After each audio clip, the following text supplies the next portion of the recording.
banyak orang yang nggak tahu sebetulnya. Dulu tuh Pak Lo tuh miskin ya, sangat nggak berpunya gitu. Tapi sekarang menjadi sosok Lo Keng Hong yang famous, terkenal, sukses, kaya, tapi sangat sederhana. Silakan Pak, mungkin bisa testimoni sedikit. Selamat pagi Bapak Ibu yang dikasihi oleh Tuhan Yesus Kristus. Di sini banyak sahabat-sahabat saya. Ada Bapak Pendeta Suyatna, ya, sahabat saya.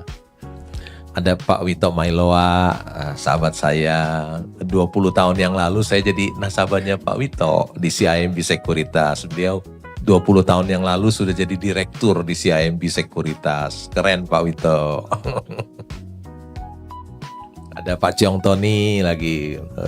Dari zaman dulu udah jabatannya udah presiden direktur di RDK ya, maupun di Sinhan ya. Tapi sekarang naik kelas Pak, jadi pemilik sekarang. Jadi owner ya.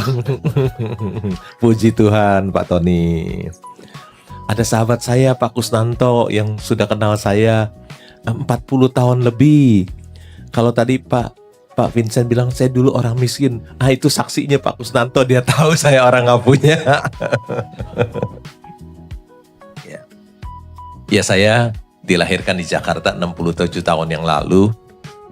Waktu saya SD, sekolahnya di Sekolah Negeri 63 di Petekuan, Jalan Perniagaan. SMP juga di sana, SMP Negeri 63. Rumah saya, dulu saya tinggal sama nenek saya, rumahnya di Gang Petike. Masuk di dalam gang. Jadi kalau Bapak Ibu tahu Gang Petike itu, Jalan Perniagaan lurus ke Angke, ke kanan Jelakeng, ke kiri Gang Petike di dalam gang. Rumahnya nomor 38, jadi gangnya masuk dalam sekali ya. Akhirnya rumah nenek saya itu ya di dalam gang ya mungkin 4 kali 10 meter.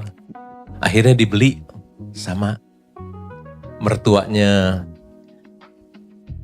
Dr. Antonius yang dari Kalimantan Barat, ketua Full Gospel. Regional Presiden Kalimantan Barat. Iya, mertuanya yang beli ya. Dijadikan gudang waktu itu. Nah, itu udah peristiwa mungkin 40 tahun yang lalu kali ya. Ketika saya tamat SMA, saya tidak punya uang lagi untuk melanjutkan kuliah. Jadi saya bekerja di bank. Diterima sebagai pegawai tata usaha. Saya ingat gaji saya di Overseas Express Bank. Bapak-bapak yang sudah berumur pasti tahu Overseas Express Bank di Olimo itu. Pertama kerja tahun 79 tuh gaji saya 13.700 ya. Uang makan 1.300, uang makan dan transport. Jadi kira-kira 50.000 lah. 79. Karena dari kecil nggak pernah pegang uang, nggak punya uang. Jadi ketika dapat uang sebulan 50.000, happy bukan main ya, happy. Punya uang. Ya. Cuma karena saya masuk dengan ijazah SMA dan waktu itu juga bank tidak bertumbuh, jadi 11 tahun saya nggak pernah naik pangkat. Terus 11 tahun jadi pegawai tata usaha terus ya. Karena jadi pegawai tata usaha terus gaji kecil terus. Dari yang 50.000 tahun 79, tahun 90 baru 350.000. Ya 11 tahun gak naik pangkat. Beda dengan Pak Wito, muda-muda udah direktur. Pak Ciong Tony dari zaman dulu jabatannya presdir terus. Pak Vincent juga direktur. Saya prajurit terus.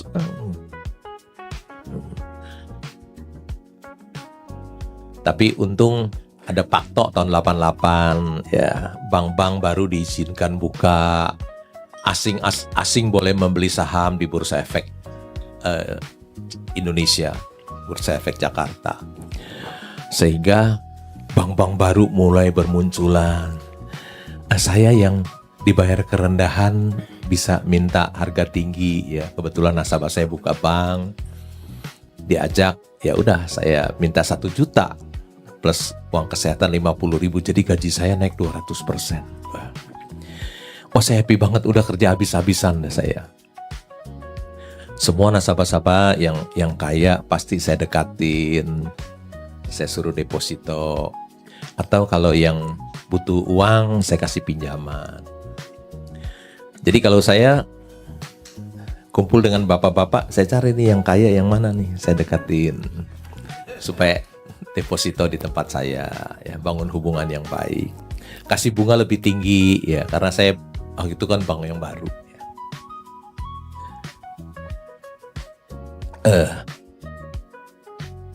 38 tahun, 37 tahun yang lalu, pertama kali saya beli saham. Jadi saya suruh orang deposito di bank, tapi saya sendiri nggak pernah taruh deposito. Seperti orang sekarang banyak, suruh orang beli saham tapi dia sendiri nggak beli, bukannya kos-kosan gitu. Banyak tuh yang begitu. Saya juga gitu dulu, saya suruh orang deposito di bank, saya sendiri nggak pernah deposito. Uang saya beliin saham.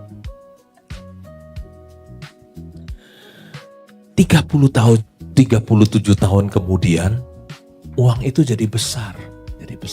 Ya.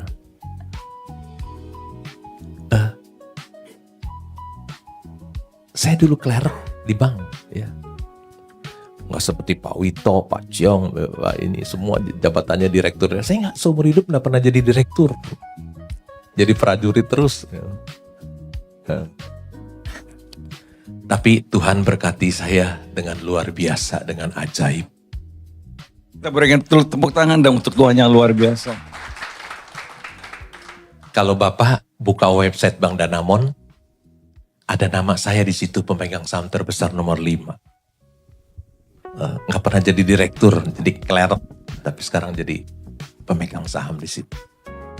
Kalau Bapak buka websitenya Bank CIMB, ada nama saya di situ tercantum sebagai pemegang saham nomor 6. Kalau Bapak buka websitenya Bank OCBC, ada nama saya di situ sebagai pemegang saham nomor 8. Bukan hanya itu saja, tapi juga masih banyak lagi. Ada di pabrik ban terbesar di Asia Tenggara, juga nama saya nomor 3 pemegang saham di sana. Ada tambang batu bara, coal mining contractor juga nomor 2 di situ terbesar. Ada kebun sawit juga saya, ya. Luasnya 285.000 hektar sebagai pemegang saham terbesar nomor 2. Ajaib ya, berkat Tuhan dalam hidup saya. Nggak pernah tanam loh sawit saya. Nggak tahu tanamnya gimana, tiba-tiba jadi pemegang saham terbesar nomor 2. Kebun sawit seluas 285.000 hektar. Sebesar 4 kali negara Singapura. Ya. Itulah dulu saya orang tidak punya. Kemudian Tuhan berkati saya dengan ajaib. Begitu besar berkat Tuhan dalam hidup saya.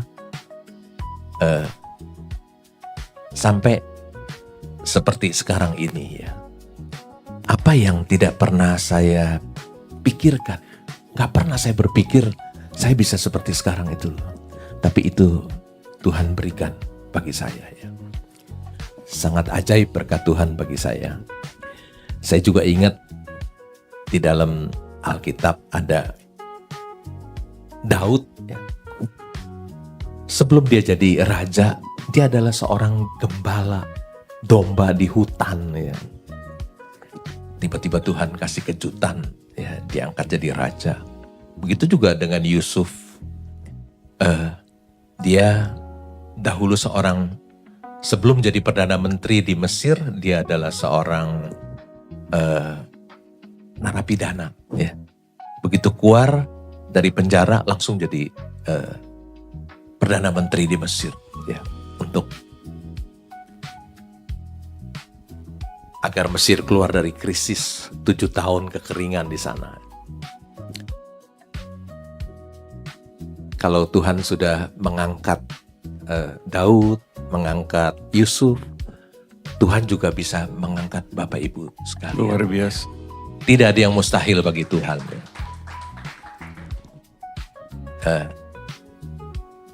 Kira-kira gitu Pak. Baik. Sen, ya. Thank you Pak Lo. Berikan tepuk tangan.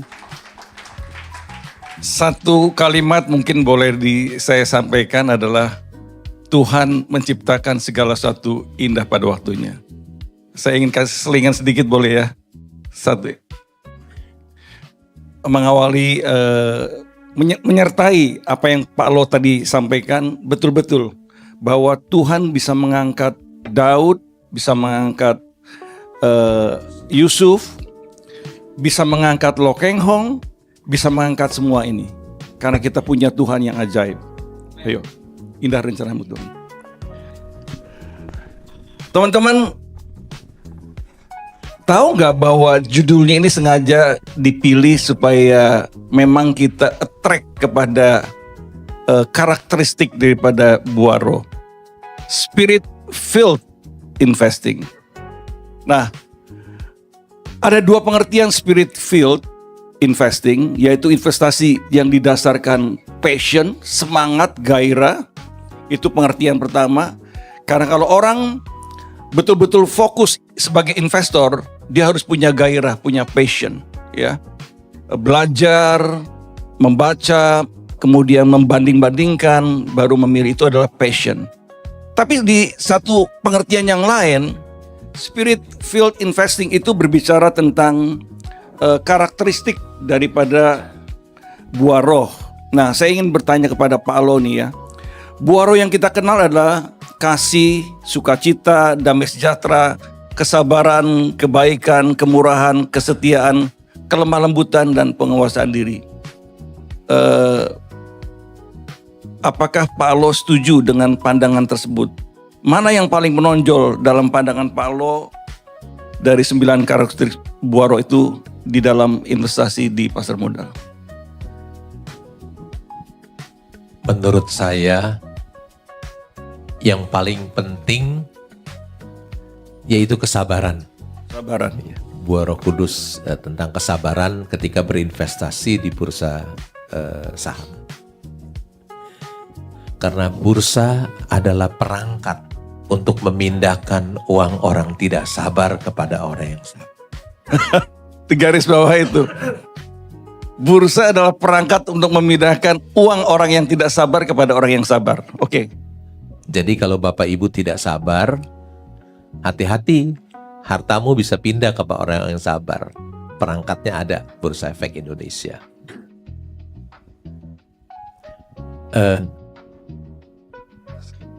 Sabar itu adalah buah Roh Kudus, ya. Ujiannya itu setiap hari. Kesabaran kita diuji setiap hari, ya. Ujiannya juga mendadak, ya. Tetapi investor yang lulus ujian, dia akan memperoleh cuan yang besar. Kesabaran juga sangat penting dalam kehidupan kita sehari-hari. Orang yang dapat sabar menahan amarah, dia akan terhindar dari banyaknya penyesalan. Orang yang sabar, dia bisa mengatasi semua masalah. Kasih itu sabar. Begitu, Pak Fitri. Luar biasa. Setiap kali Pak Lo ngomong tuh berisi bernas gitu ya, luar biasa. Kita berikan tepuk tangan untuk beliau. Pak Lo, ada satu quotation yang sangat terkenal di dunia capital market. Saya sependapat dengan apa yang tadi Pak Lo katakan. Dari seorang katakan orang yang sangat dihargai, dihormati oleh Warren Buffett, Pak, yang bernama Charlie Munger. Ya, beliau berkata begini, "The big money is not from buying and selling, but in the waiting." Jadi uang besar itu bukan dari jual dan beli, tapi dari penantian. Yaitu yang Pak Lo ngomong tadi, kesabaran. Mungkin bisa sedikit cerita bagaimana Pak, contoh misalnya di dunia nyata, untuk saham tertentu atau mungkin Pak Lo sendiri menanti begitu lama, sabar, dan kemudian berbuah yang luar biasa. Kalau kita beli dan simpan wonderful company, kita akan kaya. Tapi kalau kita trading, sekuritas kita yang akan kaya.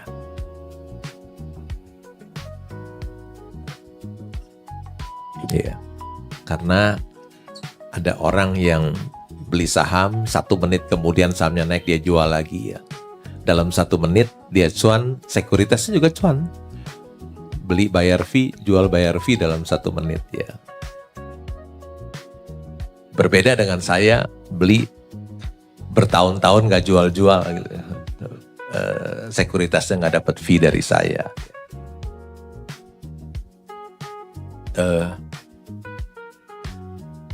Orang yang trading itu kan nggak bisa dapat big money, dapat uang besar nggak bisa. Kan selisih 1 menit itu kan dapatnya juga uang kecil. Uang kecil bisa, uang besar nggak bisa. Uang besar itu baru didapat dari menunggu yang lama sekali ya. Misalnya kita beli wonderful company ya. Kan company itu kan bertumbuh, growing. Nah, kita tunggu dia terus bertumbuh, labanya terus meningkat, otomatis harga sahamnya juga meningkat ya. Jadi growing rich with the growing company.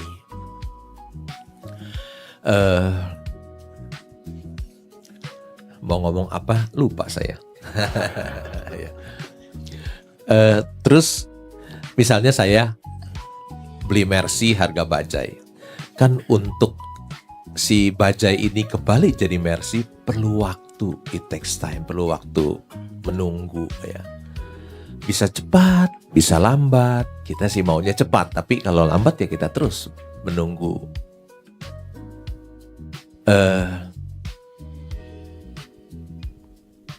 Kalau kita misalnya menanam sawit ya, kan 4 tahun baru bertumbuh. Jadi selama 4 tahun itu kita harus beri pupuk, bayar gaji karyawan, harus dijaga, terus uang itu keluar terus. 4 tahun kemudian dia baru bertumbuh, baru menghasilkan. Jadi investasi juga demikian ya. Kalau kita ingin dapat uang besar, kita harus menunggu. Kecuali kita trading ya, dapat uang tapi bukan uang besar. Begitu Pak Peter. Nah mungkin dari pengalaman Pak Lo sendiri Pak, penantian berapa lama yang Pak Lo pernah alami dan bagaimana hasilnya? Mungkin bisa diceritakan Pak supaya. Ada yang cepat dan ada yang sangat lama. Yang cepat misalnya tahun 2016 ya, saya membeli saham Indika Energy di harga 100-an ya, nilai buku 1.600. Ketika harga batu bara di $50 per ton ya, harga saham turun ke 100 padahal nilai buku per saham 1.600 per saham, harga saham cuma 100-an.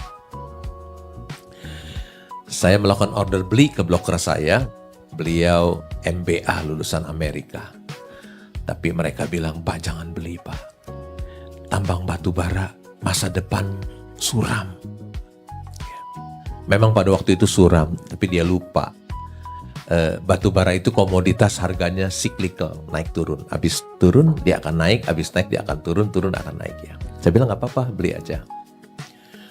Saya membeli, mungkin pada waktu itu saya jadi pemegang saham terbesar nomor 4 di Indika Energy.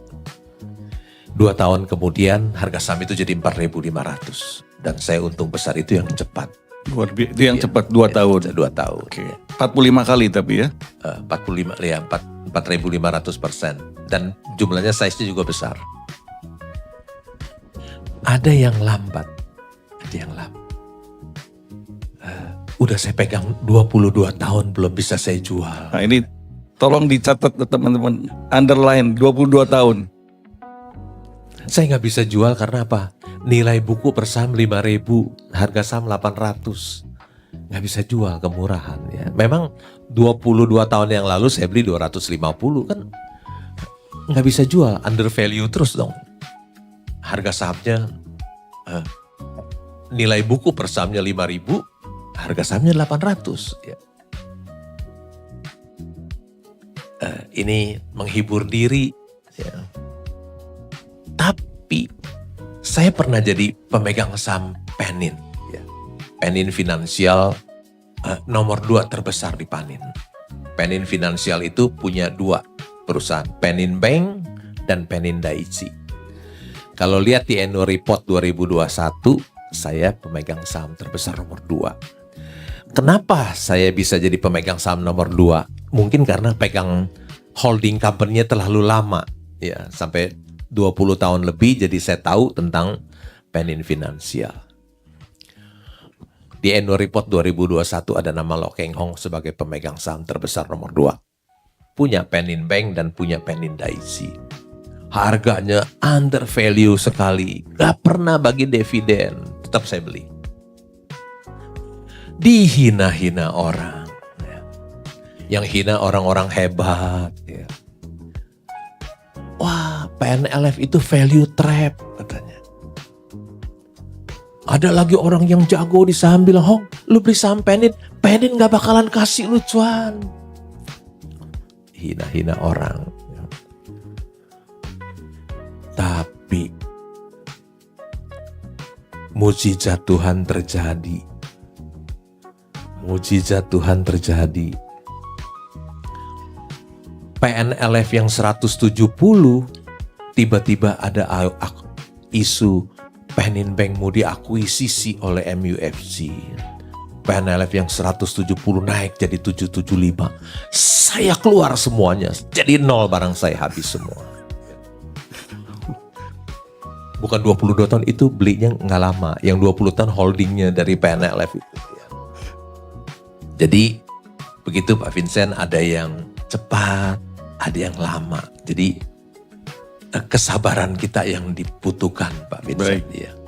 Ya memang teman-teman di Amsal kan mengatakan orang yang sabar melebihi seorang pahlawan, ya, mesti garis bawahi.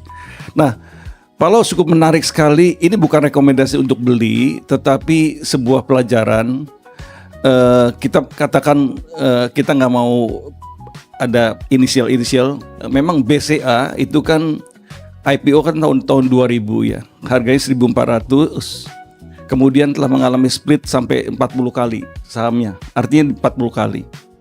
Nah, saham sekarang ini kan 8.000. Jadi kalau saya hitung itu 228 kali. Kalau sempat 10.000 itu 280 kali. Betul ya Pak Lo? Nah mungkin Pak Lo bisa cerita sedikit tentang menanti ini. Bayangkan. Tadi Pak Vincent jelaskan kalau kita beli Bank BCA katanya ya. Tapi ini bukan rekomendasi membeli atau menjual. Ini contoh kasus saja. Beli 1.400 kalau 8.000 kali 40 kali kan 320.000 sekarang. Itu untungnya tadi Pak Vincent berapa? 228 kali atau 22.800% kira-kira ya.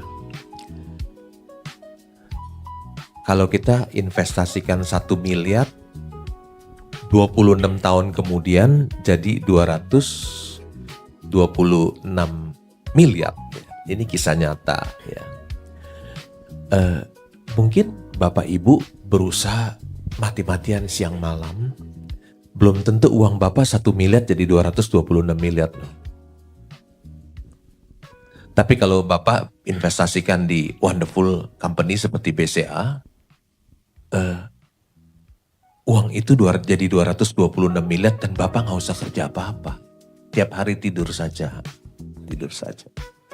Tiap hari hidup santai, tidur ya. Tidur dan hidup santai, nggak usah kerja siang malam. Hasilnya bisa lebih besar dari Bapak usaha banting tulang siang malam. Bapak udah businessman semua ya. Bapak kerja dari pagi sampai malam. Belum tentu uang Bapak 26 tahun yang lalu, tahun 2000, 1 miliar sekarang jadi 226 miliar. Belum tentu. Coba kalau Bapak bisnis di situ kan lebih enak. Ini perusahaan sangat bagus. Bukan rekomendasi membeli. Saya nggak punya sampai saya. Tapi teman-temannya BCA saya punya. Big Bang yang lain saya punya ya, karena valuasinya lebih murah. Ya. Tapi ini perusahaan paling bagus. Saya suka bank. Ya. Jadi Big Bang yang lain saya punya. Dan jumlahnya besar. Saya pernah kerja di bank 17 tahun, meskipun clerk. Ya. Bapak Ibu taruh uang di tabungan, mungkin bunganya 0,1% setahun. Kalau Bapak Ibu banknya lepas kredit 10%, artinya gross marginnya 10.000% loh. Bang. Coba Bapak, Ibu yang di sini berbisnis, ada nggak cuan 10.000% gross margin? Nggak bakalan ada. Bahkan saya lihat perusahaan-perusahaan yang penjualannya di atas 10 triliun, net profit marginnya di bawah 1%. Saya nggak enak sebut namanya.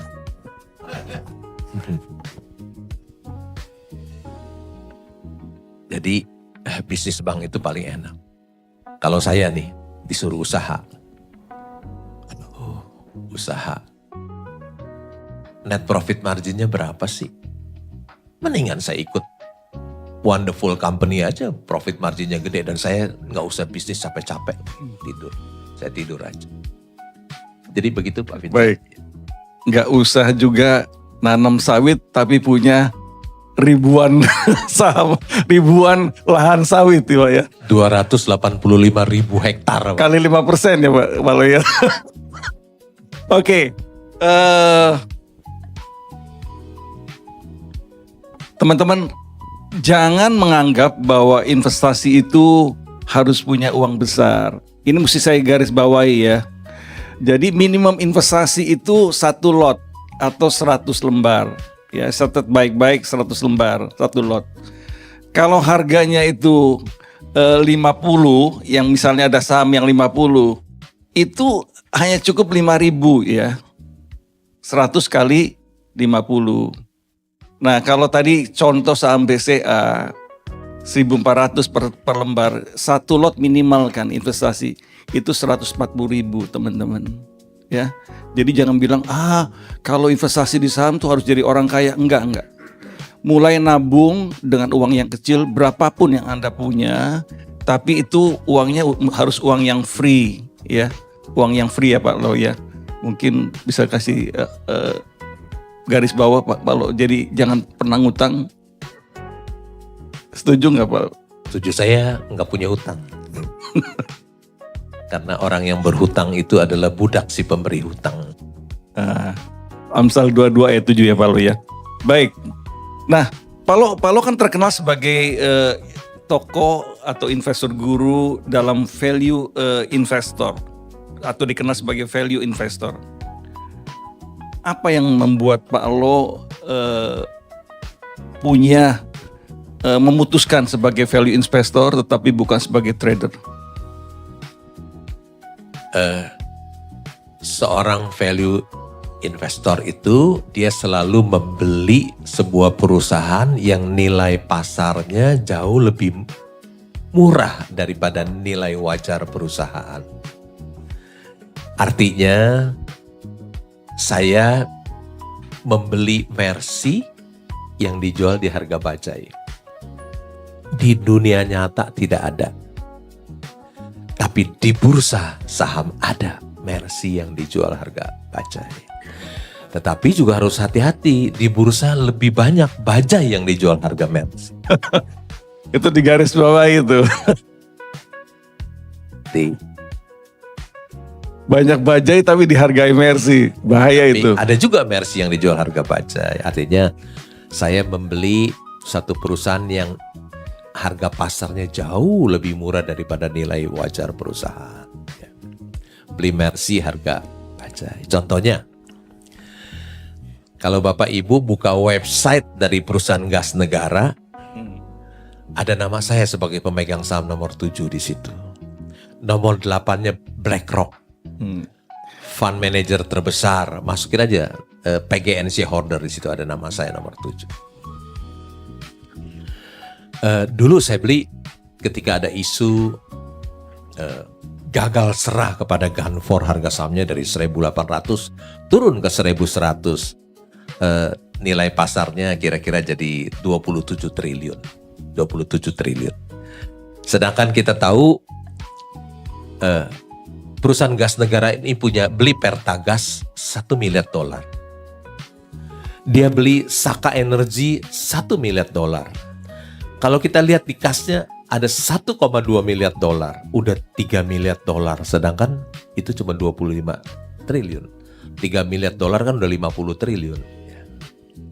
Belum dia punya pipa gas sepanjang 35.000 kilometer. Panjangnya seberapa sih 35.000 kilometer? Gratis tuh 35.000. Panjangnya kira-kira dari ujung barat ke ujung timur Indonesia 10 kali 35.000 kilometer.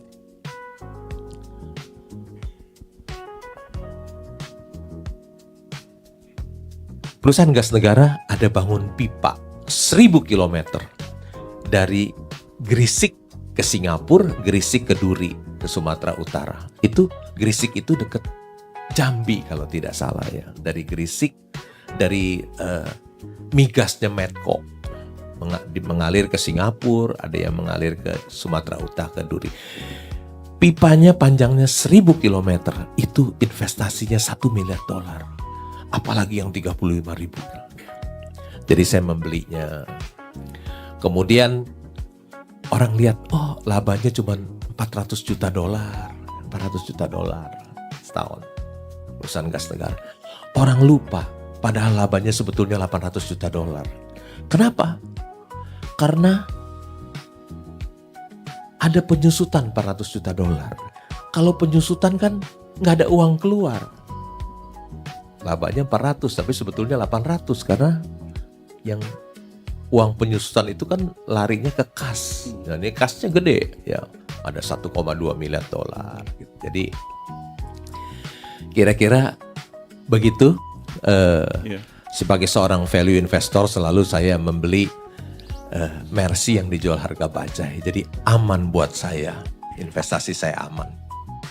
Resikonya rendah, ya ada margin of safety yang besar. Begitu Pak Vincent. Thank you Pak Lo. Catat baik-baik teman-teman, Mercy harga bajai, tapi jangan dibalik ya, bajai harga Mercy. Nah Pak Lo ini juga seorang yang giver, pemberi, dan beliau telah melanglang buana dari Sabang sampai Merauke, memberikan penataran, seminar, ya, dan beliau bukan seorang yang pelit, tapi orang yang membagi ilmunya. Dan sejauh yang saya kenal dengan beliau itu orang yang sangat lurus, ya, nggak mau neko-neko. Pokoknya sih kalau perusahaan bagus tapi manajemennya juga nggak bagus, dia nggak mau. Nah, Pak Lo cukup menarik sekali tadi Pak Lo bicara soal valuasi. Apa saja sih Pak Lo selain daripada valuasi Mercy harga bajai yang merupakan considerance ataupun pertimbangan dari Pak Lo dalam memilih sebuah saham? Mungkin bisa diceritakan. Ya, selain valuasi murah, juga yang harus kita lihat adalah si pengendali perusahaan, pemegang saham mayoritas perusahaan, direksi dan komisaris. Kalau mereka bukan orang yang baik dan jujur, jangan pernah dibeli. Ya. Kalau mereka bukan orang baik, bukan orang jujur yang suka mengambil uang perusahaan untuk memperkaya dirinya, cuannya habis terus, nggak pernah bagi dividen, jangan pernah beli. Jangan pernah beli. Kalau saya ada membelinya itu karena kesalahan saya. Salah lihat orang saya. Saya kira orang baik, ternyata tidak. Yang kedua, belilah bidang usaha yang baik, yang bagus, yang cuan besar. Jangan kita membeli satu perusahaan yang usahanya bersaing dengan produk dari China. Nah, susah, nggak bisa cuan, barang mereka lebih murah dari ongkos produksi kita ya. Belilah perusahaan-perusahaan yang jual produknya ke China dan India. Apa sih itu? Contohnya batu bara. Ya. Batu bara itu bisnisnya bagus karena dibeli oleh China dan India. China penduduknya 1,4 miliar, India 1,4 miliar, dua negara 2,8 miliar beli batu bara. Makanya orang yang punya tambang batu bara itu masuk ranking orang-orang kaya di Indonesia. Bahkan ada yang satu orang yang pernah jadi orang terkaya di Indonesia karena punya tambang batu bara. Yang kedua, juga beli misalnya perkebunan kelapa sawit. Itu juga dibeli sama China dan India. Kenapa? Karena tanam sawit di India dan di China tidak bisa tumbuh. Hanya bisa tumbuh di tropis, Indonesia, Malaysia bisa tumbuh. Jadi kita beli perusahaan yang usahanya dibeli oleh China dan di India. Bukan jadi pesaing dari China. Itu untungnya besar-besar nanti kelapa sawit ya. Nah, saya bersyukur ya jadi pemegang saham kebun sawit nomor 2 saat ini terbesar, memiliki kebun sawit 285.000 hektar. Sebesar 4 kali negara. Singapura belum pernah tanam sawitnya, nggak tahu cara tanam sawit, nggak tahu pemupukan juga nggak tahu jagain kebun sawitnya supaya tidak dicuri orang. Gimana besar sekali 4 kali negara Singapura seperti itu. Begitu Pak Vincent. Jadi tadi ada beberapa kriteria pemilihan saham dari Pak Lo. Oh, saya kurang baru satu ya, Okay. Usaha beli yang cuannya besar. Okay. Cuan kecil jangan dilihat ya, buat apa. Yang berikutnya bertumbuh ya. Saya pemegang saham dari bank-bank besar ya, bukan BCA, tapi BCA kan labanya 60 triliun, tapi saya punya bank yang lain yang labanya 50 triliun, bank-bank besar ya. Labanya besar dan bertumbuh. Ya, enak banget ya, udah cuannya besar, growing lagi perusahaannya bertumbuh. Yang terakhir, beli perusahaan yang dividen yieldnya juga besar. Ya, tapi ini bukan kriteria. Saya banyak beli sampai Ninpet nggak bagi dividen, saya tetap beli karena terlalu murah. Ya. Beli kalau bisa yang ada dividen yieldnya besar. Sekarang bank-bank besar itu dividen yieldnya bisa 8-9%. Ya. Kalau Bapak Ibu sekarang deposito paling 4%, dipotong pajak 20% tinggal 3,2. Beli big bank dapat 8%, 9% net. Belum kalau harga sahamnya lagi turun 40%. Kalau dia balik ke harga semula ada capital gain 65%. Ya. Dan big bank ini kalau saya lihat 20 tahun, kalau dia turun dia akan kembali naik lebih tinggi dari sebelumnya. Ketika dia turun dia akan naik kembali lebih tinggi dari sebelumnya. Jadi kita kira-kira kriterianya itu Pak Vincent. Bagus sekali. Nah itu teman-teman di underline ya, apalagi April dan Mei itu adalah musim bagi dividen. Di underline ya, underline garis bawahi apa yang dikatakan oleh Pak Lo Keng Hung tadi. Nah kalau saya boleh simpulkan supaya teman-teman juga lebih fokus ya. Dalam investasi itu ada 6 faktor, 6G saya katakan. G yang pertama adalah good management. Ya, tadi Pak Lu bilang jangan investasi kalau perusahaan bosnya pembohong, suka ngibul dan sebagainya. Good management. Yang kedua adalah good industry. Ya, bidang usaha yang bagus. Tadi kalau bisa jangan saingan dengan Cina lah, tadi kata Pak Lu. Ya. Yang ketiga, good growth, ya, pertumbuhannya bagus sekali tiap 3 tahun terakhir naik. Yang keempat, good profit, ya, profitnya besar. Udah profit besar, seperti punya mesin pencetak uang ya Pak Lo ya. Apalagi dia bertumbuh. Nah, G yang kelima adalah good valuation. Tadi yang Pak Lo cerita, Mercy harga bajai, jangan dibalik, bajai harga Mercy. Dan yang keenam terakhir adalah good dividend. Ya, jadi 6G. Jadi itu kriterianya. Betul ya Pak Lo? Betul Pak Vincent. Oke, Betul. baik, thank you Pak Lo. Oke, kita lanjut. Pak Lo ini kalau diundang oleh Full Gospel itu, saya siap Pak Vincent kalau ke Full Gospel. Kita berikan tepuk tangan dong untuk Pak Lo. Ini ambasadornya FGBMFI loh. Ini mungkin sudah dijawab, tapi mungkin perlu penegasan Pak Lo. Berapa lama minimal waktu yang Bapak butuhkan dalam berinvestasi supaya hasilnya maksimal, Pak? Apakah tendensi itu ada pada investor muda sejauh yang Pak Lo ketahui? Kan ini fenomena nih. Anak-anak muda sekarang banyak yang kaya tapi cepat-cepat semua investasinya. Gimana Pak Lo? Cepat tapi bisa juga bohong. Itu di garis bawah. Kan kita kan belum lihat portofolionya. Dan kalau dia punya uang 1 triliun kan namanya nggak pernah muncul ada di website perusahaan publik. Buktiin dong. Dia punya si A bilang 1T, si B bilang 1T. Namanya saya lihat di perusahaan publik nggak ada di mana-mana. Garis bawah itu teman-teman. Ya jangan sampai kena flexing. Iya. Oke, silakan Pak Lo. Mereka biasanya flexing seperti itu karena pengen jualan kelas. Jualan kelasnya mahal-mahal, dari cuan dari jualan kelas.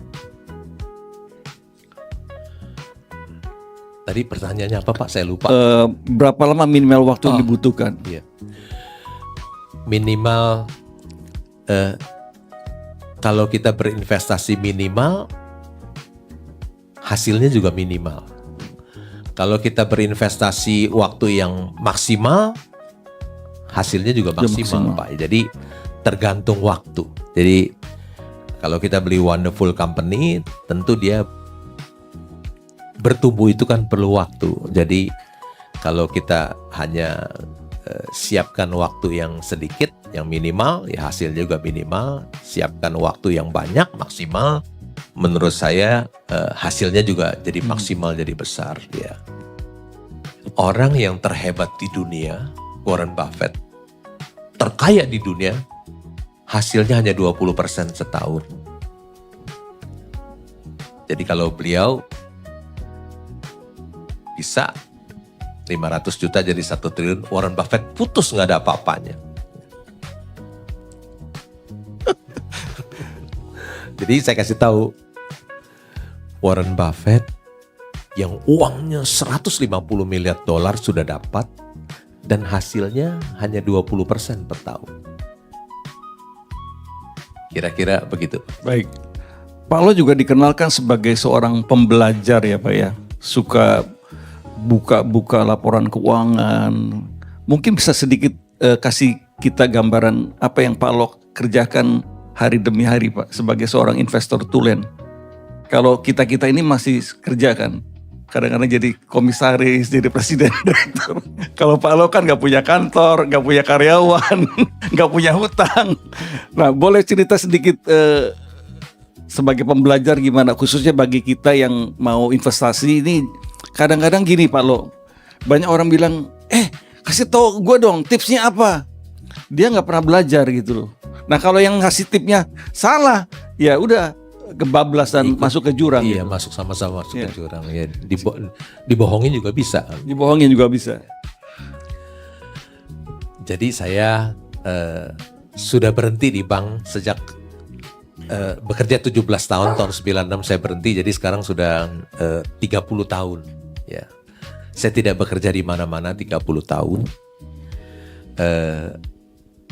Jadi saya work from home 30 tahun and work from anywhere. Ya, jadi saya nggak punya kantor. Ya, jadi orang-orang sejak COVID work from home, tapi saya sudah dari tahun 96 work from home.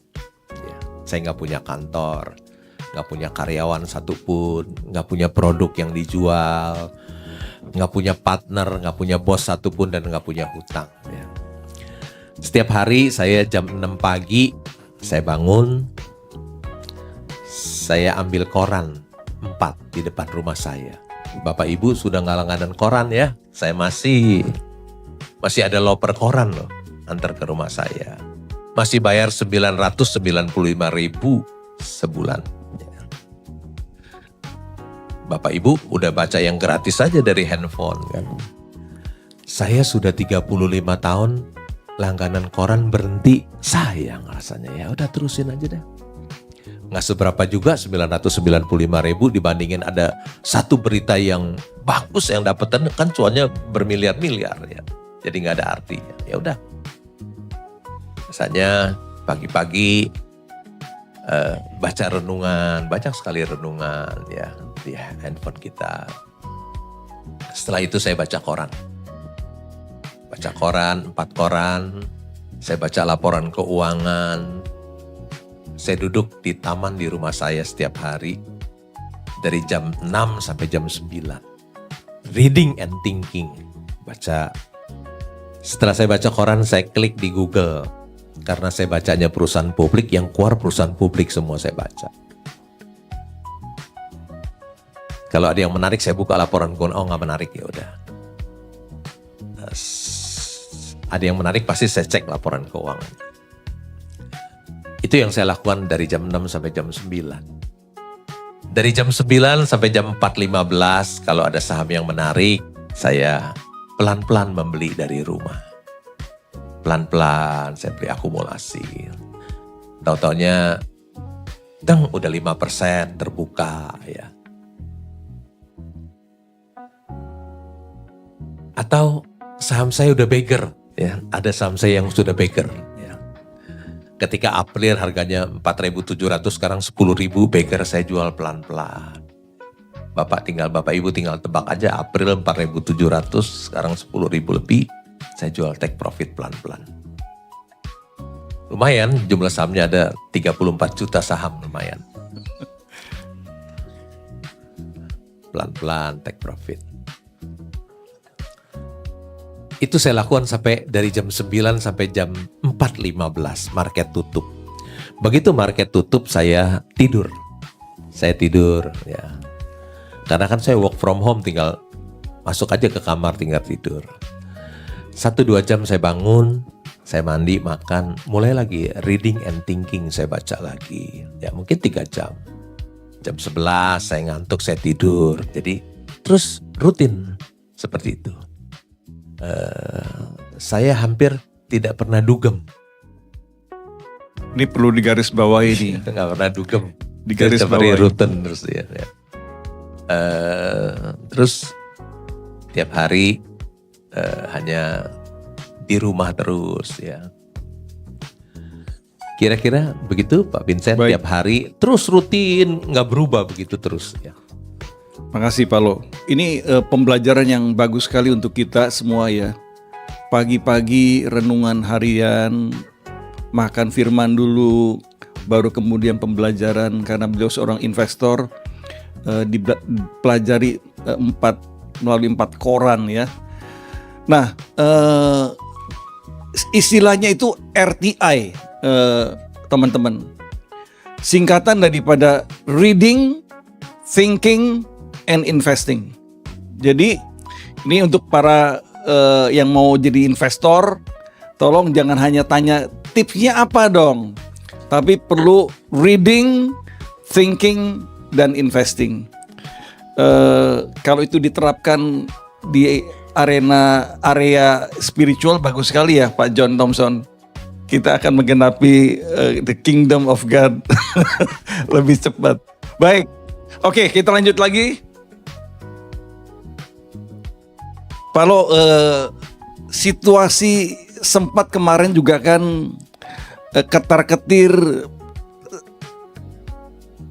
indeks drops luar biasa sampai 8.715, sekitar 9% ya kalau dari 8.900-an.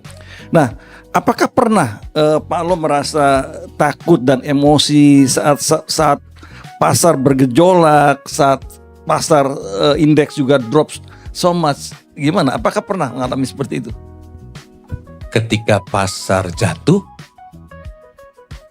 ketika yang lain stres, saya happy, Pak. Oke.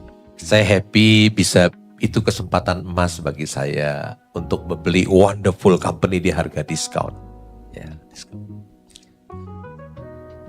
Ya, tentu saya ada wonderful company, harga turun, kasih diskon besar, tentu buat saya happy, Pak. Saya akumulasi beli, terus beli. Dikasih barang bagus, harga murah, untuk saya beli. Saya happy. Tetapi ketika market naik seperti sekarang all time high, saya juga happy, Pak. Tambah kaya, Pak. Iya.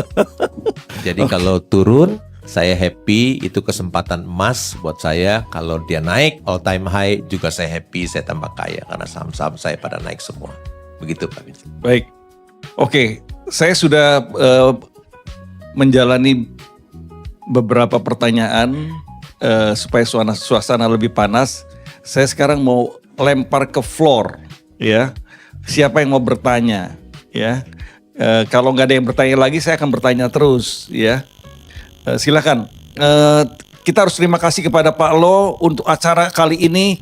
Dia bilang mau sampai jam 11 pun oke lah, gitu. Kita berikan tepuk tangan lo.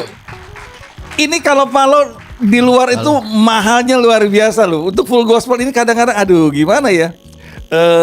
Dikasih yang mercy, maunya bajain mulu lo gitu. Oke, silakan Pak Gus. Pak Kusnanto, silakan. Halo. Nama pekerjaan apa supaya tahu? Ya, Berdiri Pak. Ini hopeng berat. Pak Keng Hong, thank you. Bro Keng Hong atas sharingnya. Dari tadi, dari pertama sampai terakhir you cerita selalu yang enak-enak semua. Ya. Yang positif, yang profit, yang cuan besar, cuan kecil nggak ada. Tetapi di antara kita ini semua ada pemain-pemain yang trading yang pas pis, Pak. Maksud saya, yang setahu saya di pasaran itu yang main saham trading itu yang cuan tuh cuma 20% sampai 25%. Yang tadi Pak Bro Keng Hong bilang, yang orang yang sabar, duitnya pindah ke orang yang sabar. Saya pengen Pak Bro Keng Hong tolong kasih tahu tip bagaimana bagi orang yang sudah empas-empis, yang sudah habis, yang sudah modal 1M tinggal 200, yang modal 500 tinggal 50 juta. Itu banyak banget, Bro. Bagaimana menghadapi orang-orang yang begini, kasih tips pada mereka supaya sabarnya sampai di mana.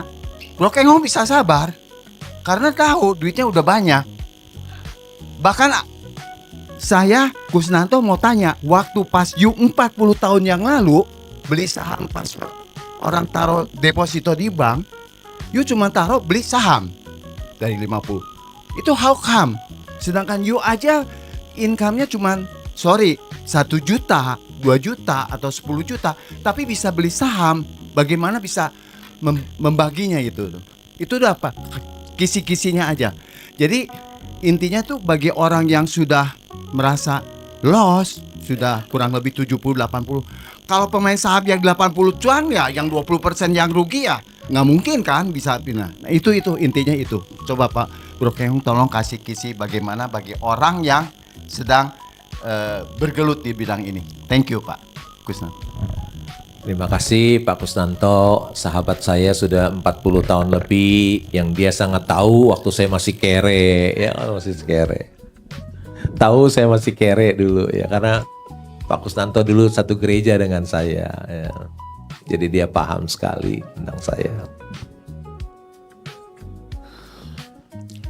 Pak, IHSG kita all time high loh, tapi 80% orang rugi, itu tragedi loh Pak.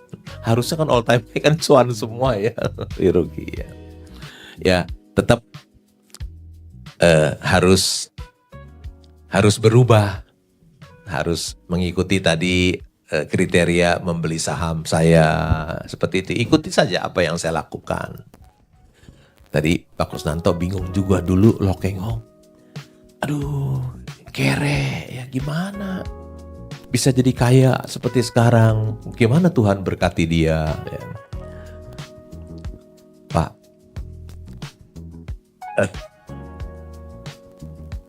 jangan meremehkan orang yang punya uang 1 juta, Pak. Yang gaji 1 juta. Saya dulu hidup hemat dan sederhana. Sampai sekarang keterusan, Pak Kusnanto ya. Sehingga hemat dan sederhana sehingga saya punya uang sisa, uang banyak untuk saya belikan saham. Gimana caranya? Kalau kita punya uang 1 juta, setiap tahun kita naikin 1 kali lipat, itu 20 tahun kemudian jadi gede loh Pak Kusnan. Contoh ya, tahun pertama 1 juta jadi 2 juta, tahun ketiga jadi 4 juta, tahun keempat jadi 8 juta, jadi 16 juta tahun kelima, tahun ke-6 32, tahun ke-7 64, tahun ke-8 128, tahun ke-9 256, tahun ke-10 kira-kira 1 miliar ya.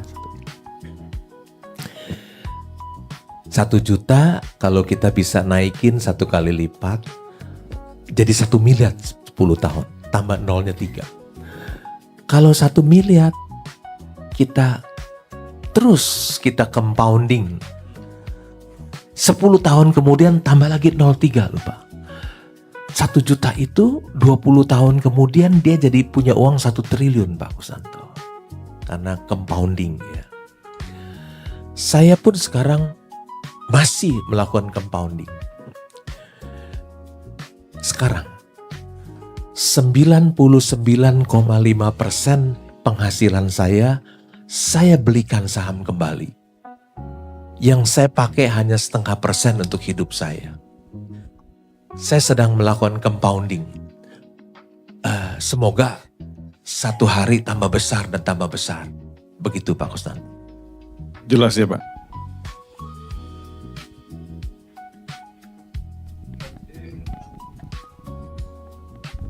Poin saya intinya yang bagi pemain yang sudah lagi yang 80% itu Pak, yang mereka pikir aduh main saham kok gua rugi.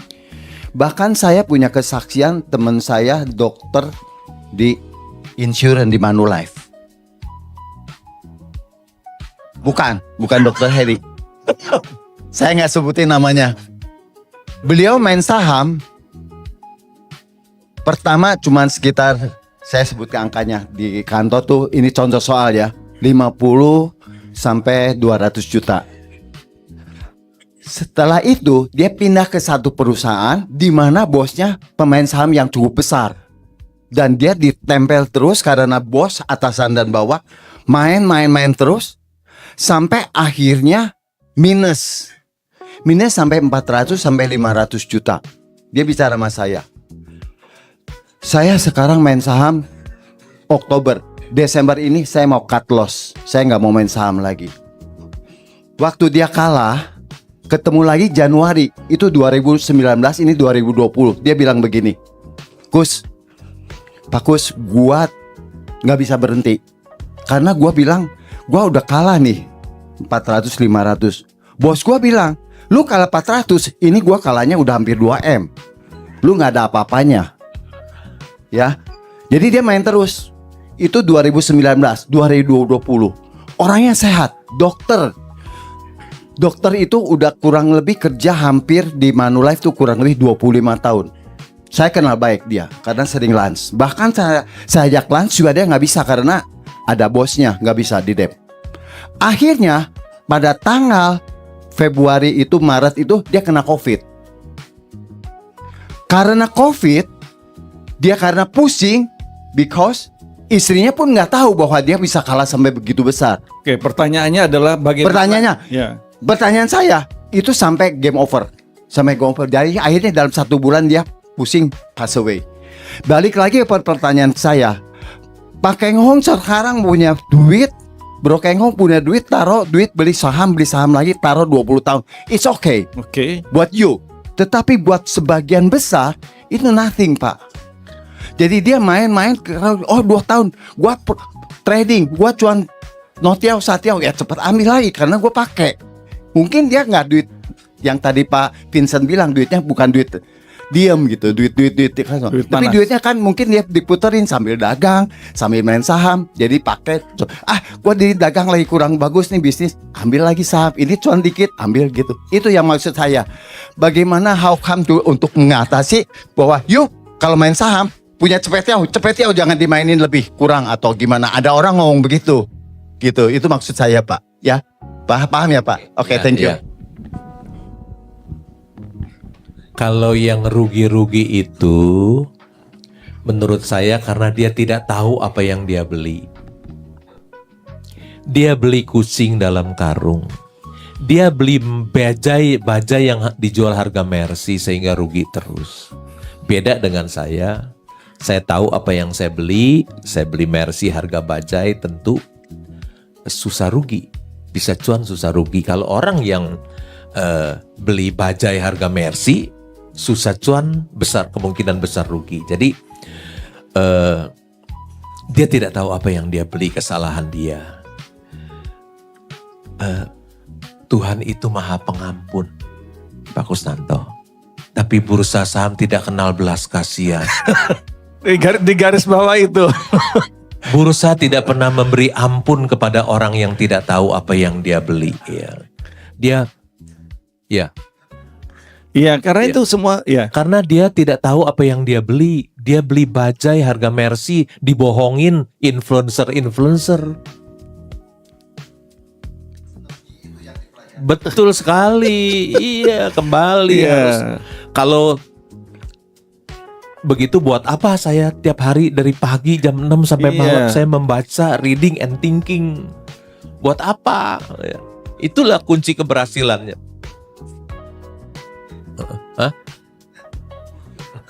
Enggak, kita kan mau cari bagaimana investasi yang benar ya, Pak Kusnanto. Oke, cukup jelas ya. Tuhan itu Maha Pengampun, tapi bursa saham tidak kenal ampun.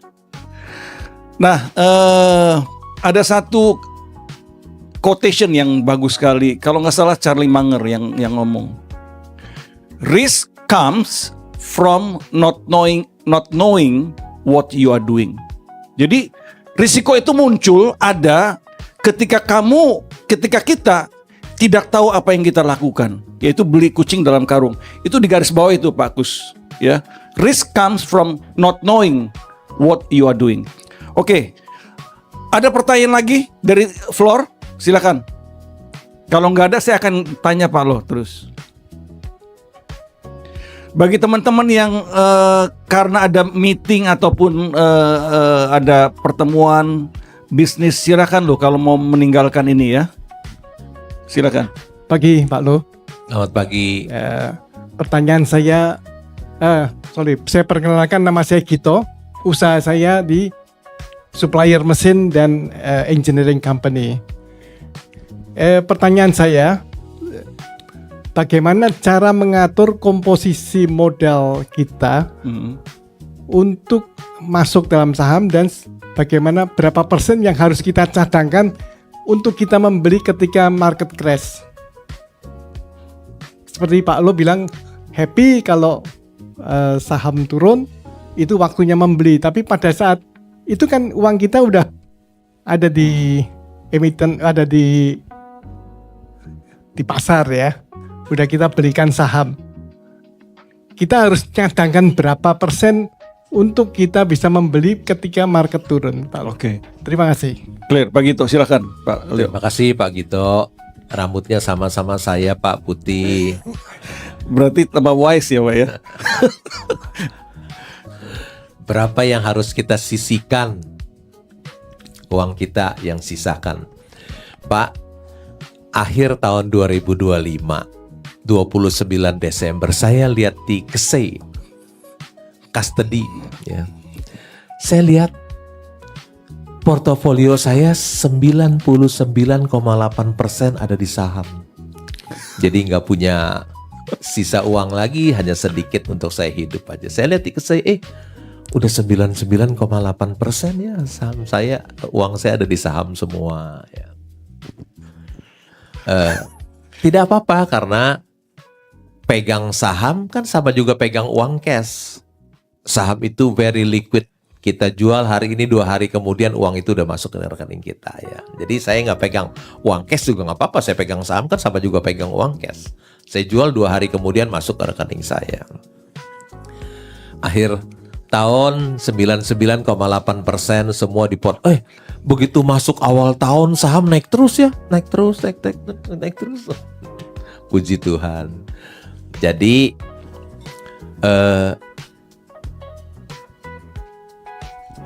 kalau saya lihat ada saham-saham murah, saya nggak sisain uang saya masukin semuanya. Sisain aja 100 juta buat saya hidup. Karena saya pegang cash juga sama juga dengan pegang uang. Pegang saham sama juga dengan pegang uang cash. Tapi tentu saja perusahaan itu harus perusahaan yang wonderful company, yang harganya lagi diskon, dorong semua. Begitu Pak Gito ya. Kasih ya. Jelas Pak Gito ya. Clear. Jadi pilih dulu sahamnya Pak. Kalau wonderful company sorong aja katanya Pak, kata Pak Lo. All in. Tapi jangan sampai untuk biasa hari-hari nggak ada lo ya. Oke, next question ada dari floor. Silakan. Selamat pagi Pak Lo. Selamat pagi Pak. Terima kasih Pak. Ini pertama kali tanya sama Pak Lo. Nama? Saya Ricky Pak dari chapter CP-nya broker properti dari Kelapa Gading. Waduh, Iya. broker properti hebat dari Kelapa Gading jauh ke sini karena Iya, ada Lokengong. iya. Oke, silakan. Oke, Pak. Pak Ricky. Tadi Pak Lo ceritakan tamatan SMA ya Pak. Terus sekolah kerja gitu. Boleh tahu waktu itu Bapak belajar menganalisa laporan keuangan bagaimana? Terus nomor 1, nomor 2, ya Bapak udah ceritain itu invest terus uangnya. Ketika ya kadang kan kita manusia Pak, ketika sahamnya itu turun, Bapak kan uangnya 90% lebih di saham. Tapi waktu itu kalau sekarang oke lah ya karena udah cuan banyak. Waktu itu kalau pas lagi Bapak waktu kerja sahamnya turun, itu deg-degan nggak Pak? kalau lagi saham turun deg-degan, waduh. Nah sudah itu boleh kasih sedikit bocoran Pak, yang beca itu yang mana? Terima kasih Pak. Oke. Biasanya kalau kita deg-degan, artinya kita tidak tahu apa yang kita beli sehingga deg-degan. Tapi kalau kita tahu apa yang kita beli, kita punya Mercy yang sekarang harganya bajai, tentu kita tidak deg-degan apapun yang terjadi ya. Soal pembelajaran itu Pak, ditanya. Ya. Baca laporan keuangan itu kapan Bapak ngertinya gimana gitu loh. Apa yang di SMA Sorry, tapi Pak. Dulu tamatan SMA kan Pak, maksudnya di sekolah waktu di SMA udah belajar baca laporan keuangan. Gitu. Tidak, saya dulu SMA-nya IPA. Nah sama. Ya, IPA. Belajarnya Iya nggak ngerti kan Pak laporan. integral, diferensial ya. Sebetulnya waktu saya kerja, saya punya uang, saya kuliah lagi di universitas yang tidak punya kampus karena murah. Saya dulu kuliah di satu universitas swasta yang tidak punya kampus, sekarang harus punya kampus. Dulu nggak punya kampus nggak apa-apa. Jadi universitas itu ngontrak di depan rumah sakit Cipto di PSKD. Saya salah, saya kerja di bank harusnya masuk fakultas ekonomi ya. Saya salah, saya masuk fakultas sastra loh. Saya sastrawan ya. Saya diwisuda oleh Pujangga Baru Sutendak Deli Siabana ya. Betul Pak ya. Masalahnya saya sastrawan yang berpantun Pak Vincent terus. Saya nggak pernah berpantun. Harusnya yang berpantun saya sastrawan ya kan. Mana yang berpantun Pak Vincent terus, saya nggak pernah berpantun ya. Pak baca laporan keuangan itu mudah. Yang susah bikin laporan keuangan itu susah, dan saya nggak bakalan bisa. Tapi kalau baca gampang. Perusahaan gas negara labanya berapa sih? Lihat aja. Penjualannya berapa sih? Laba usahanya berapa? Net profit marginnya berapa?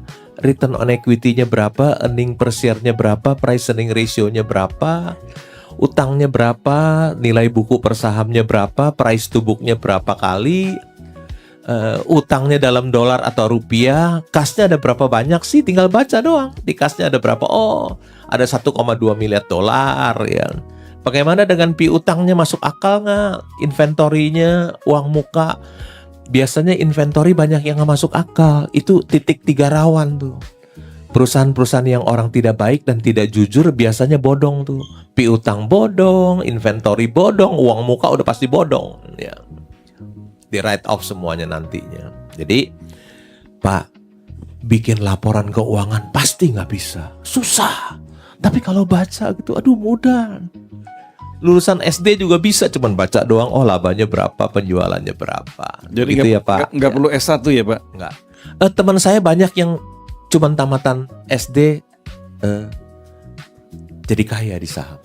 Tamatan SMA juga banyak yang jadi kaya di saham. Ya, mudah sekali. Karena beli saham itu kan hanya lihat PI rendah, price to book rendah. Yang dibutuhkan hanya tambah, kurang, bagi, kali, dan persentase aja. Nggak usah pakai integral, diferensial, pakai kalkulus, nggak usah, semua sederhana. Gitu ya Pak? Oke, tambah, bagi, kali, dan persentase. Atau Pak Hendrik mau tanya tuh katanya. Berikan saya pertanyaan banyak nih katanya. Silakan Pak Hendrik. Ya, terima kasih Pak Vincent. Terima kasih Pak Lo. Jadi gini, saya baru mulai main. Ini telat banget nih.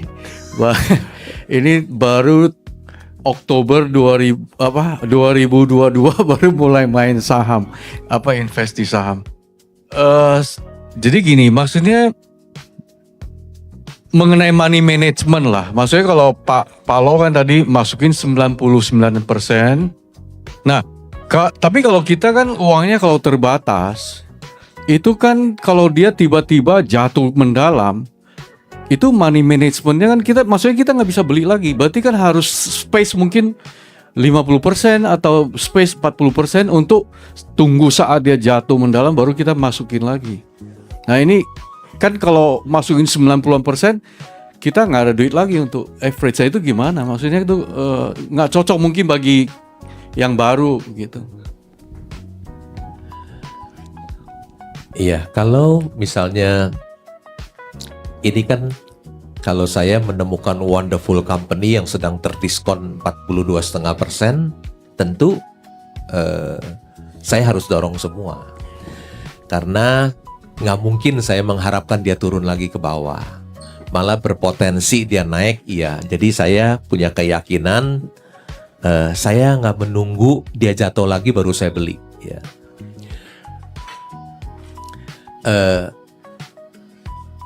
Orang-orang mengajarkan diversifikasi, mengajarkan money management. Saya nggak pakai itu semua. Nggak pakai money management apa. Masa kalau kita punya ketemu Mercy yang dijual harga bajai, beli sedikit aja pakai money management, diversifikasi yang beli yang lain aja, tunggu dia lebih rendah lagi, kan nggak mungkin. Apalagi kalau kita ketemu berlian yang dijual harga kerikil, oh beli sedikit aja, 10% aja. Saya nggak peduli money management, nggak peduli diversifikasi, dorong semua.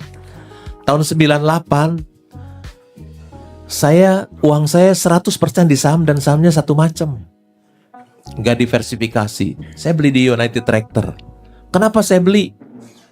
Harga saham 250, laba usaha per sahamnya 7.600. Artinya apa? Usahanya 10 tahun baru break even? Enggak, 2 minggu break even. Masa beli sedikit? Enggak. Sorong semua ya Pak? Enggak ada tuh money management, lupakan semua, buang money management, diversifikasi, buang semua. Ya. Saya dorong 100% uang saya dan satu macam. laba usaha 7.600 per saham, harga saham 250, 2 minggu break even. You mau usaha apa yang bisa 2 minggu break even? Nggak ada, saya dorong semua. 6 tahun kemudian saya jual 15.000. Itu pun salah loh saya.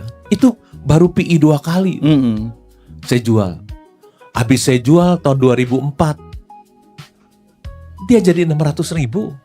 Berapa tahun kemudian kan dia sekarang udah split 11,4 kali ada right issue.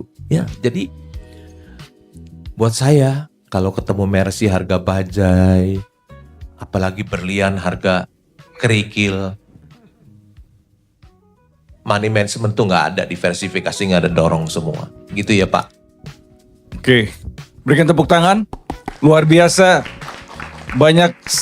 Sangat banyak clue-clue dan kata-kata bijak ya. Brother Hendrik cukup jelas ya. Jadi sorong aja kalau ada yang berlian berlian harganya kerikil. Sama seperti tadi United Tractor ya, luar biasa sekali. EPS-nya 7.500. Harganya 240. Break even 2. Itu berlian harga kerikil. Oke, Pak Lo, saya seling lagi dengan saya. Bagaimana pandangan Pak Lo tentang investasi di emas, perak atau kripto? Emas all time high 4.500 lebih per troy ounce.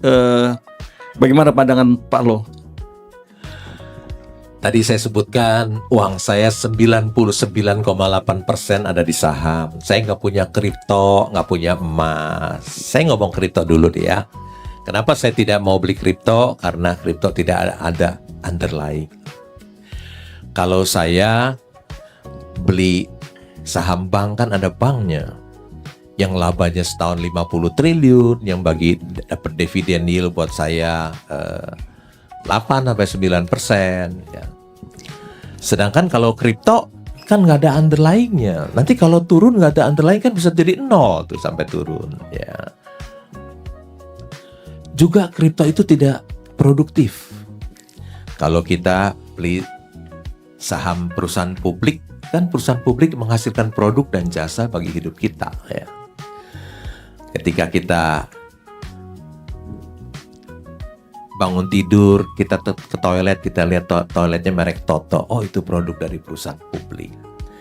Ketika kita minum, kita lihat, oh itu Le Mineral, ada Cleo, itu juga perusahaan publik. Bukan rekomendasi membeli atau menjual karena saya nggak punya saham itu. Cuma contoh soal saja. Habis kita minum, kita mandi, kita pakai sabun Lux, sabunnya para artis, kita pakai shampoo Sunsil, kita cuci baju pakai Rinso, itu produk dari Unilever, perusahaan publik. Hampir seluruh keluarga di Indonesia pakai produk dari Unilever, tapi saya juga nggak punya karena ini perusahaan bagus yang valuasinya mahal. Ya. Habis dari itu kita makan, misalnya kita makan Indomie, wah itu enak dan murah ya. Sebungkus paling nggak sampai 5.000, itu juga produk dari Indofood. Pabrik mie instan terbesar di dunia. Bukan rekomendasi membeli, saya juga nggak punya. Ya, coba contoh aja. Jadi perusahaan publik itu menghasilkan produk dan jasa bagi hidup kita. Ya, sampai malam kita tidur, rumahnya di mana? Bumi Serpong Damai, itu juga perusahaan publik. Rumahnya di mana? Kelapa Gading, itu juga perusahaan publik. Tinggal di mana? Alam Sutra, itu juga perusahaan publik. Ya, dari pagi sampai malam kita pakai perusahaan publik. Perusahaan publik juga banyak menciptakan lapangan pekerjaan. Ya. Astra Internasional ada karyawannya 300.000.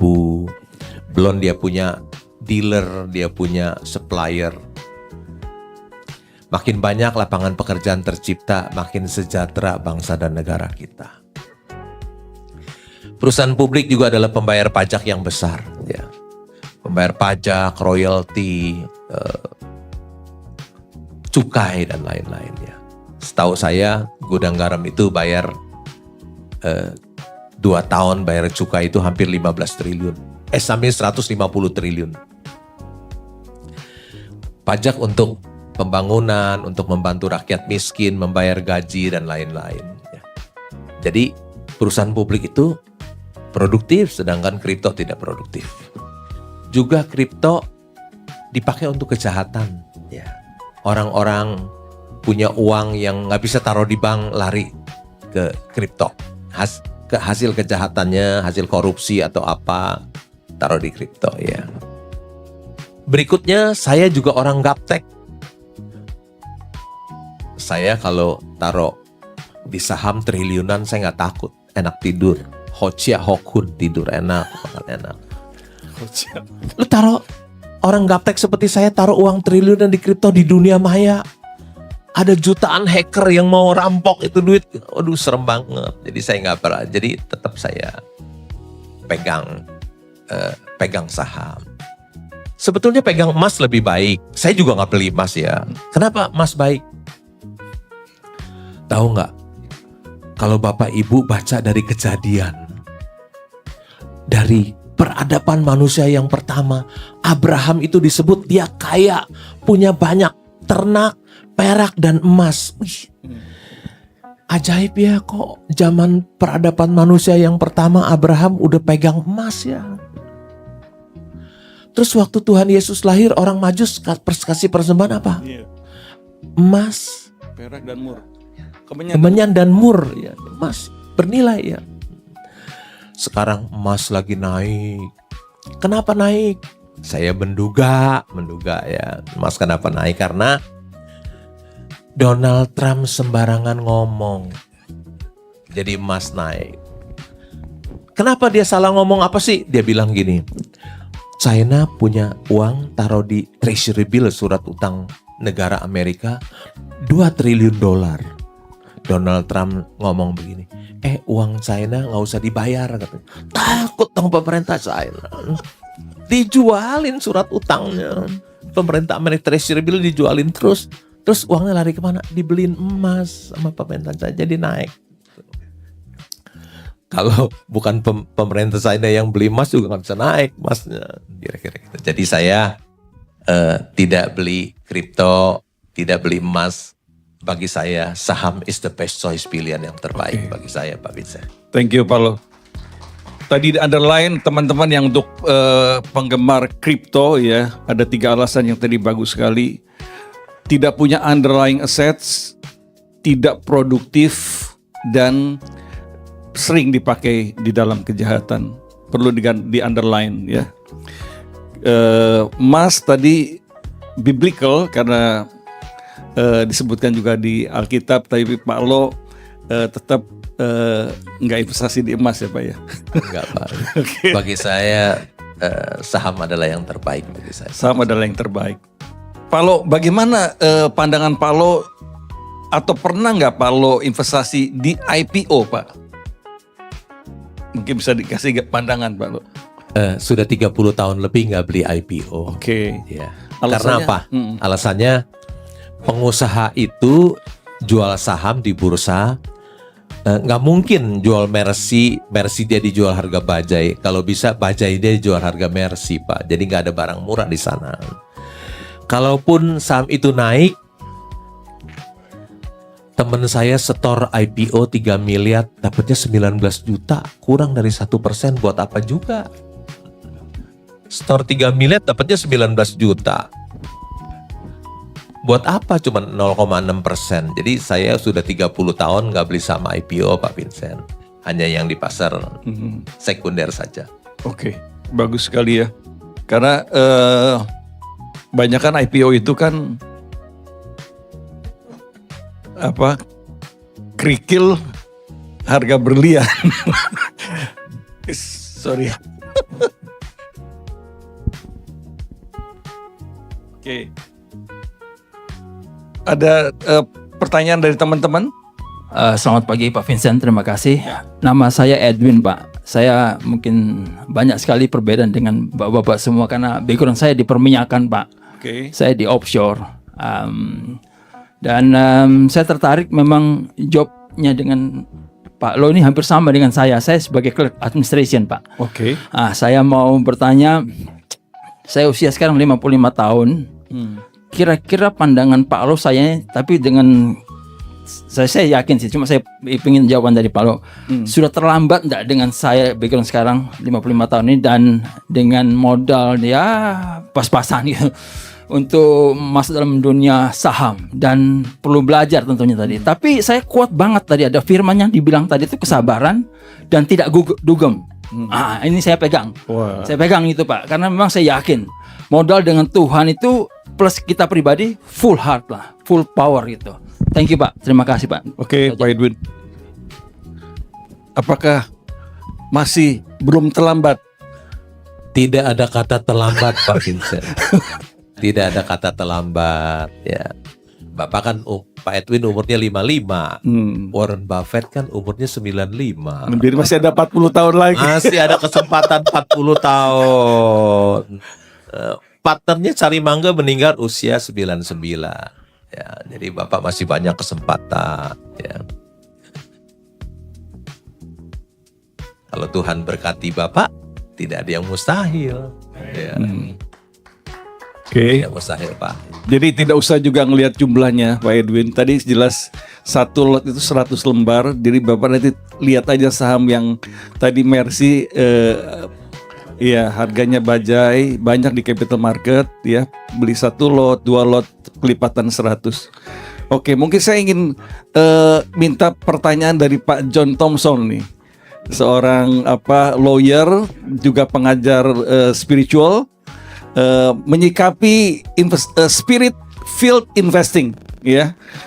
Mungkin Pak John bisa berikan 1-2 kata atau pertanyaan juga boleh, statement juga boleh. Silakan. Apa ya? Dikaitkan dengan buah roh itu, Pak John.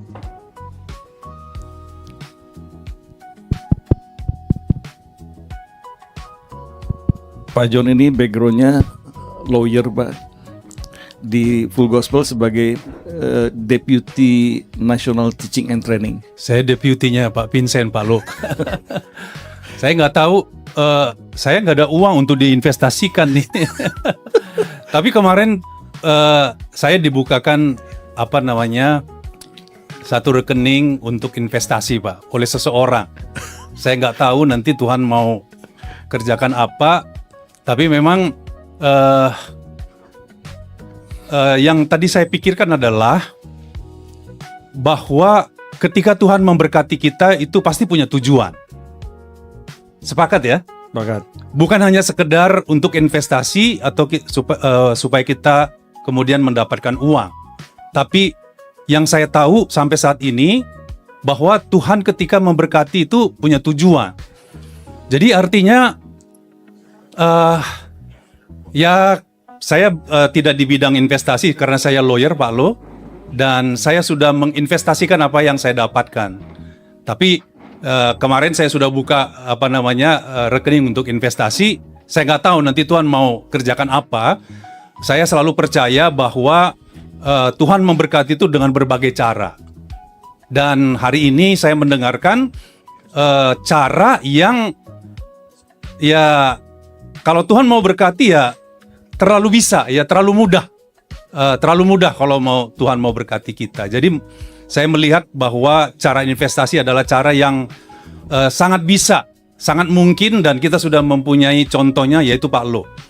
Walaupun ada contoh 80% yang yang gagal. Tentu kita kalau orang pilihan Tuhan, kita bukanlah orang-orang yang gagal itu gitu. Jadi itu yang saya lihat. Nilainya adalah saya akan saya akan Tuhan bawa untuk dalam investasi ini, karena Tuhan memberkati kita kan ketika kita tidur. Di mana ya, saya lupa ayatnya. Ada. Dan itu ada di Pak Lo gitu ya. Iya. Tapi tentu bukan niat untuk mendapatkan laba, tapi saya berniat untuk tujuan. Karena saya sama Pak Vincent keliling dunia, Pak, untuk memberitakan firman Tuhan ke kemana-mana. Dan saya rindu kalau bisa Pak bersama-sama Pak Lo juga kita bisa keliling dunia kemana. Tuhan Yesus memberkati. Oke. Thank you Pak John untuk statementnya, penguatan bagi kita semua ya. Diberkati untuk memberkati, disembuhkan untuk menyembuhkan, diselamatkan untuk menyelamatkan. Oke, saya buka 2 pertanyaan lagi. Setelah itu kalau nggak ada, kita akan tutup ya. Semua ini direkam teman-teman ya. Nanti bisa diulang lagi di rumah rekaman itu ya. 2 pertanyaan lagi, kalau nggak ada ya nggak apa-apa. Pak Benny Martin, ini silakan Pak Benny Martin.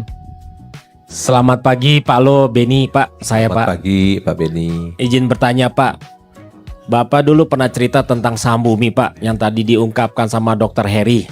Coba Bapak bisa berikan gambaran pengalaman Bapak dulu beli saham bumi. Pernah dulu saya ngelihat YouTube-nya Bapak, bertahun-tahun Bapak ngalamin bumi, dan bahkan Bapak datang ke situ ke RUPS tapi nggak ada harapan, dan tiba-tiba sekarang saham bumi naik Pak. Saya ingin mendengarkan opini Bapak saja Pak. Itu yang saya ingin tanyakan dari Bapak. Terima kasih. Terima kasih. Ya dulu saham bumi pernah dari 50 naik ke 8.700. Kemudian tahun 2008 dia turun ke 510. Dan saya tidak punya uang lagi. Uang saya sudah habis. Tapi saya tahu teman saya punya klien Astra Internasional. Dan Astra itu suka beliin anak perusahaannya, saham-saham anak perusahaannya. Saya kebetulan punya Astra Otopat. Astra Otopat itu tidak liquid. Jadi ketika saham turun, saya punya turunnya sedikit. Karena kan gak liquid, gak ada yang main Astra Otopat. Dulu waktu itu tidak liquid. Sekarang udah liquid. Saya datang ke tempat dia, Pak, Bapak kan kliennya Astra Internasional, Pak saya punya saham Astra Otopat. Tolong jualin dong ke Astra. Di harga pasar aja. Dia bilang, oke Pak, dan udah saya dapat duit. Duit saya beli saham bumi loh, dorong semua juga. Di 510 habis kan. Dari 87 turun ke 510, saya dorong semua 570, 510. Dorong semua. Besokannya turun 385, nggak punya duit lagi. Ya. Ternyata 385 itu harga terendah, dia naik. Keluar 3.300 keluar cuan. Dia turun lagi 1.000. Saya bye-bye 1.000. Murah, pernah jual 300. Sekarang 1.000 ya beli lagi deh, beli.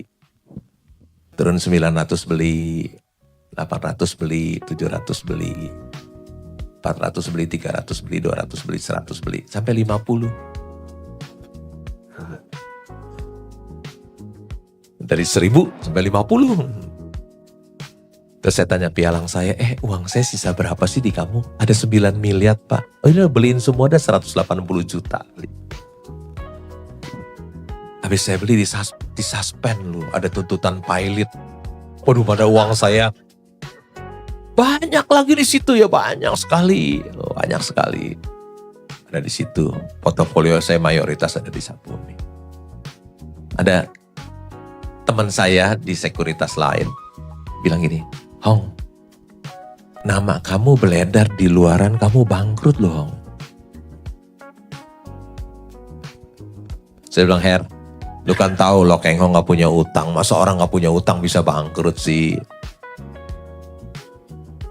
Lu jangan bilang saya bangkrut. Lihat tuh di Petrosi tuh masih ada nama saya sebagai pemegang saham di situ. 285 harganya. Her, lu jangan lihat Petrosi 285. Itu harga tidak wajar. Nilai buku per sahamnya aja 2.000 harga saham 200 itu harga tidak wajar ya. Waduh. Semua di bursa bilang kali ini Keng Hong kena. Ya, sepandai-pandainya tupai melompat hari ini dia jatuh juga ya. Wah, semua direktur sekuritas ya, pada happy lihat saya susah. Seperti iklan rokok. Bunyi, senang lihat orang susah. Susah lihat orang senang. Wah, dia senang lihat saya susah. Ada direktur utama sekuritas, ayahnya meninggal, saya datang. Kan yang datang direktur-direktur semua. Wah, mentertawakan saya. Dia seneng lihat saya susah. Dia tanya, Hong gimana Bumi? Udah tahu Bumi lagi gocap. Ada tuntutan pilot, tanya Bumi ke saya. Saya jawab pakai bahasa Inggris. Saya bilang, the game is not over yet. Permainan belum selesai. Datang lagi. Hong, gimana saham Bumi, Hong? Saya jawab pakai bahasa Mandarin. Hayu siwang. Masih ada harapan. Mujizat terjadi, Tuhan tolong saya lagi kembali. Tuhan kembali tolong saya. Itu saham 1 juta umat loh. Tuntutan pilot. Di sidang di Bungur, yang datang cuma 1 umat, saya doang. Sisanya penuh pengacara, kreditur semuanya, pengacara semua. Investor cuma 1 di situ. Terjadi mujizat, harga saham gocap. Kreditur harus konversi utangnya di 926. Wih, nikmat. Benar, harga saham gocap, dia konversi utangnya 926. 20 kali ya, hampir. Kalau you nggak setuju, pilot, you nggak dapat apa-apa. Terpaksa dia setujuin semuanya. Pengacara tuh galak-galak. Saya liatin di ruang sidang itu semua penuh pengacara, diam. Semua aja diam.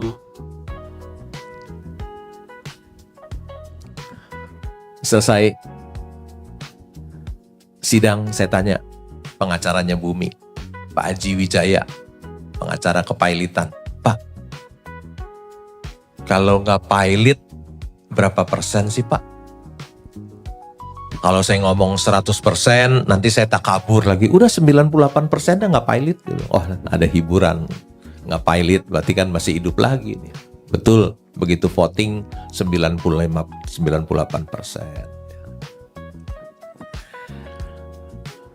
Kemudian utang-utang kreditur dikonversi, harga saham gocap, utangnya dikonversi di 926.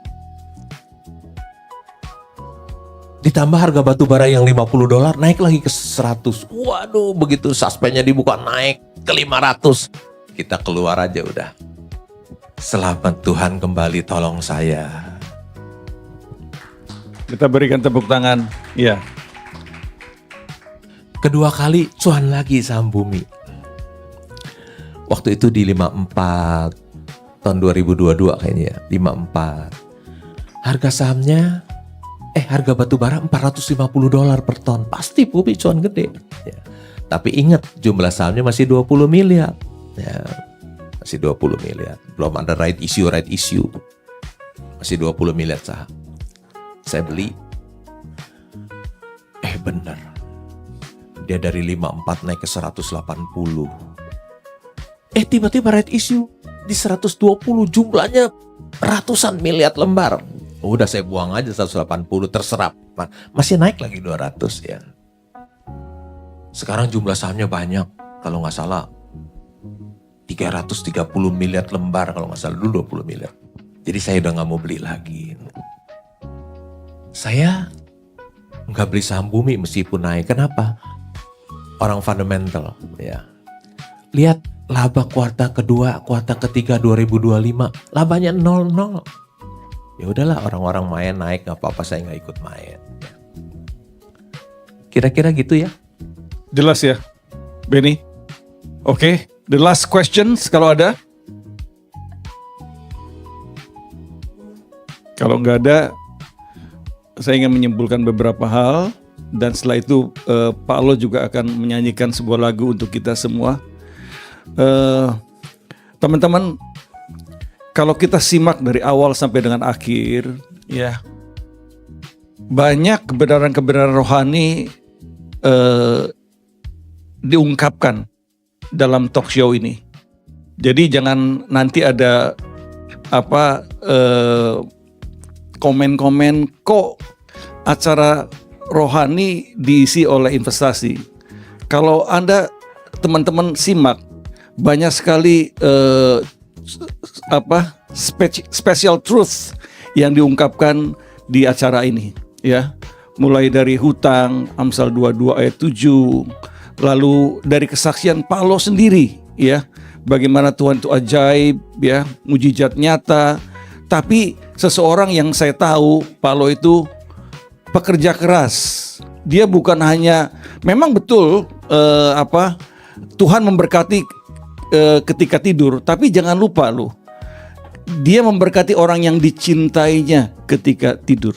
Jadi behavior kita, sikap kita, karakter kita mesti benar. Dan tadi kita dengar kesaksian daripada beliau, gak pernah beliau itu dari sehari-hari itu ya, untuk hidup yang nyeleweng-nyeleweng, ya. Hidupnya lurus, benar, jujur, dan senantiasa mau berusaha mencari yang terbaik dengan RTI tadi, reading, thinking, dan investing. Dan beliau juga seorang yang generous, ya, yang membagi ilmunya banyak kalangan dari Sabang sampai Merauke, ya, beberapa kalangan, bukan hanya universitas, tapi juga di kalangan marketplace, ya. Jadi teman-teman, tadi dikatakan oleh Pak Lo juga, Tuhan itu Maha Pengampun, tapi bursa saham tidak kenal ampun bagi orang-orang yang tidak tahu. Risiko muncul ketika kita tidak tahu apa yang kita lakukan. Itu berlaku baik itu di dalam dunia usaha, di keluarga, maupun di dalam pelayanan. Ya, banyak sekali special truths yang diungkapkan, dan sekali lagi kita harus terima kasih kepada seseorang Lo Keng Hong yang punya nilai Kristiani dan seorang investor yang mengaplikasikan nilai-nilai itu di dalam investasinya. Kita berikan applause yang luar biasa.